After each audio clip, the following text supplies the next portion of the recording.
Hello friends, ഞാൻ ഇന്ന് മാങ്ങേൻ്റെ കറി ഉണ്ടാക്കുന്നത്. ഇത് നാട്ടുമാങ്ങയില്ലേ, അങ്ങനെ വീട് കിട്ടിയ മാങ്ങയാണ് അത്, നാട്ടുമാങ്ങ. അപ്പോൾ ഇതിനാദ്യം എന്താക്കുക വെച്ചാൽ ഒരു ചട്ടിയിലിടുക. ഇത് ചട്ടിയിൽ വെക്കണം ഈ കറി, നല്ല ടേസ്റ്റ് ഉണ്ടാവുക. കുറച്ച് മഞ്ഞൾപ്പൊടി ഇടുക, മുളക് പൊടി ഇടുക, കുറച്ച് ഉപ്പ്. എന്നിട്ട് ഇത് കൈ കൊണ്ട് നല്ലോണമായിട്ട് ഞെരടുക. നല്ലോണം ഇങ്ങനെ മാങ്ങിയല്ലേ, ഇതധികം വീണ് കിട്ടുക. അപ്പം എടുക്കുമ്പോൾ നോക്കണം, തോല് പോക്കുമ്പോൾ അതിൻ്റെ പുഴു നല്ലോണം ഉണ്ടാവും. അങ്ങനെ പറിക്കുക. നാട്ടുമാങ്ങനെ മാവുമ്പോൾ കയറി പറിക്കാനൊന്നും കഴിയില്ല, വലിയ മാവാണല്ലോ. അപ്പോൾ അധികം പുഴുള്ളതായിരിക്കും, അപ്പോൾ ശ്രദ്ധിച്ചിട്ട് എടുക്കുക. ഇത് ഇനി കുറച്ചും കൂടി വെള്ളം ഒഴിച്ചിട്ട് ഒരു ചെറിയ കഷ്ണം ശർക്കര ഇട്ടിട്ട് ഒന്ന് വേവിക്കാൻ വെക്കുക. അതായത് ഇത്രയും പോകുന്ന കഷ്ണം ശർക്കര ഇടുന്നത്.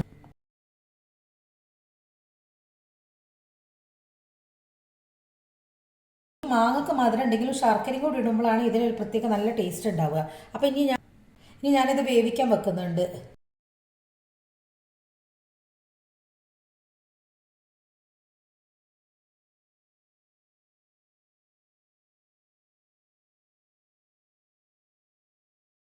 ഇനി ഇതിലേക്ക് ഒരു അരവ് ശരിയാക്കണം. അപ്പോൾ ഇത് ഞാൻ വാങ്ങുന്ന അരവ്, അതുകൊണ്ട് ഇതിൽ മഞ്ഞൾപ്പൊടി ആദ്യം ഉണ്ട്. അപ്പോൾ നിങ്ങൾ സാധാ തേങ്ങ എടുക്കണമെങ്കിൽ മഞ്ഞൾപ്പൊടി ഇടണം. അപ്പോൾ ഇതിൽ ഞാൻ മഞ്ഞൾപ്പൊടി എടുക്കുന്നില്ല, പിന്നെ മഞ്ഞൾപ്പൊടി കുത്തുമല്ലോ. അപ്പോൾ ഈ തേങ്ങേൻ്റെ അകത്തേക്ക് കുറച്ച് കാന്താരി എടുക്കുന്നുണ്ട്. കാന്താരി, കുറച്ച് ജീരകം, കുറച്ച് കുരുമുളക് ഇതിട്ടിട്ട് ഒന്നുകൂടി അരക്കട്ടെ. വെള്ളം ഒഴിച്ചിട്ട് അരച്ചാൽ മതി.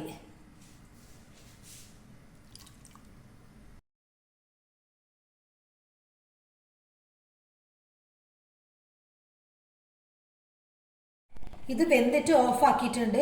ചൂടിൽ ഇങ്ങനെ തിളച്ചുകൊണ്ടിരിക്കുമ്പോൾ ഡബ്ബ ഓഫ് ആക്കിയിട്ട് ഇതിന്റെ തിളയൊക്കെ നിന്ന് കഴിഞ്ഞതിന് ശേഷമാണ് അരവ് ചേർക്കുക. ഇത് നല്ലോണം തണുത്തിട്ടുണ്ട്. ഇനി ഈ അരവ് ഇതിലേക്ക് ചേർക്കുക. വെള്ളം ഒഴിക്കരുത്.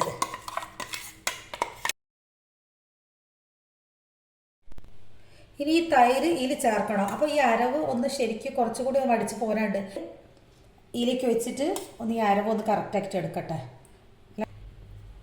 ഇനി ഇത് വടിച്ച് ഇതിലേക്ക് ഇടുക.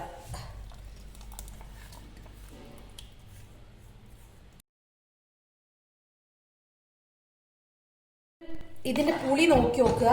വേണമെങ്കിൽ ബാക്കി തൈര് ഒഴിച്ചാൽ മതി. പുളിയൊക്കെ കറക്റ്റാണ്, പുളി ഉപ്പ് എരിവ് എല്ലാം കറക്റ്റാണ്. ഇനി തൈരിൻ്റെ ആവശ്യമില്ല. ഇനി ഇതൊന്ന് വറവിടണം. ഞാൻ അവിടെ നിന്ന് മാറ്റി വെക്കട്ടെ.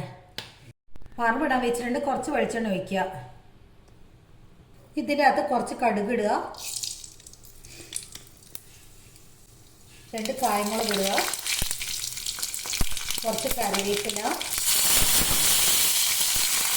കുറച്ച് ഉലുവ മാത്രം, ഒരു 3-4 മഴ ഉലുവ മാത്രം ഒന്ന് ചതുക്കിയിട്ട് ഇടുക. ഓഫ് ചെയ്യുക.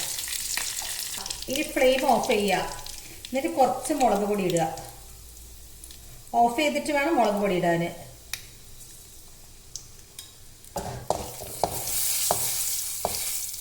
ഇത് ഇതിലേക്ക് ഒഴിക്കുക.